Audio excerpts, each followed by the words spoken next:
For the people of Ireland, the figure of Biddy Early is a fantastical mix of legend and history. She has been characterized simultaneously as the White Witch of Clare and the Wise Woman of Clare.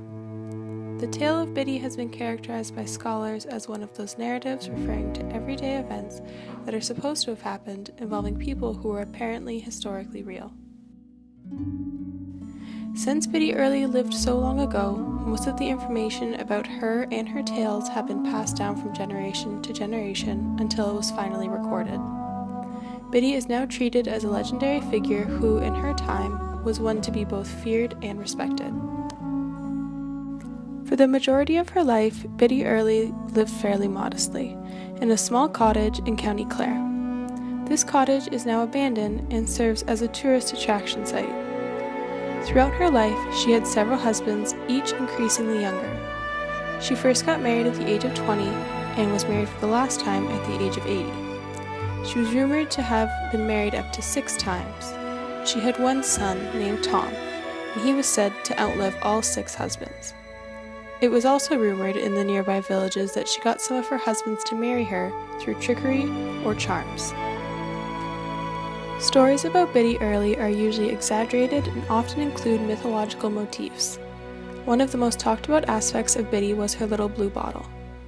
Some accounts say that she was given a magical blue bottle by the fairy folk into which she peered to ascertain the cause of illness or unhappiness. The fairy folk that are referred to here could mean a variety of things. Fairies were said to be degraded versions of ancient gods, the faded memory of indigenous people replaced by later immigrants or elemental spirits of nature or dead people. Helping people was a big part of Biddy Early's way of life. As it was told, one man had his entire herd of cattle cursed by the fairies and they all became violently ill. On the advice of one of his friends, he went to see Biddy. After looking into her bottle, she saw the problem. He had planted a white thorn bush along a fairy path in his field. She instructed him to go home and remove the bush. As soon as he had done this, his entire herd immediately returned to full health. However, not everyone experienced Biddy's benevolence. After the death of her second husband, Tom Flannery, she was unable to pay her rent to the local landlord. Because of this, she received an eviction notice. The night before the eviction was to take place, her dead husband Tom visited her and told her when the police were to arrive the following day to tell them to stay where you are, and they would leave and return no more. Thus, the following day when they arrived, Biddy said the words her husband had told her to say, and the 5 policemen and sheriff were stuck to the roadside for 2 hours, unable to move. After 2 hours, Biddy told them to go away and never return, and the lock which Biddy had put on them was broken, and they ran off with their tails between their legs. Biddy was never bothered by them again. Overall, Biddy was received very well by the community, and anecdotal evidence suggests this. It is noted that Biddy wasn't a selfish woman, and she didn't make a great fortune from her powers.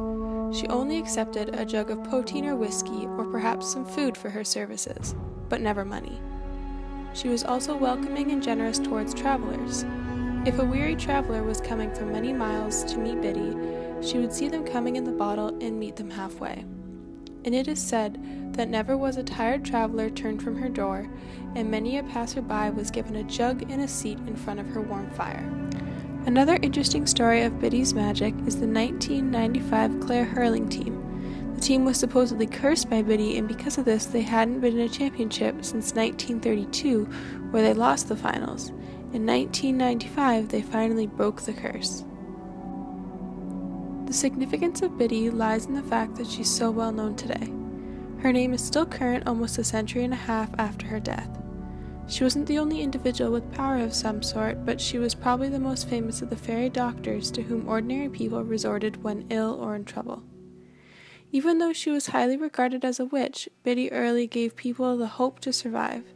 She was passionate and caring and truly defines the magical realm of Irish folklore.